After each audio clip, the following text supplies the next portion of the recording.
ito na guys yung ating beef tapa. Ito ng brand ng Pure Foods guys.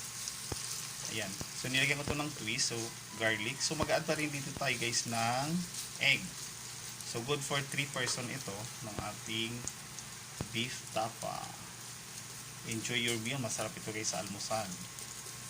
Lalagyan tayo ng egg dito guys. So pag golden brown lang natin ng konti ito. Ating beef tapa. Ayan. So gusto ko nakakatipid kayo guys na wala nang iba. So sa Pure Foods na brand, so meron silang Pure Food products. So meron silang mga ganito. Pure Foods beef tapa.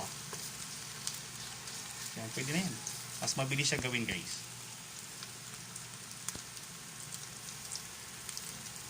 Ayan. So ito guys, nilagyan ko siya ng egg para sa ating ating tapa. Kasi ito talaga ang partner ng tapa guys. So mayroon siyang egg. Ayan. Hindi siya magiging tapa kung wala siyang egg. Thank you for watching guys. Thank you so much. Enjoy your meal.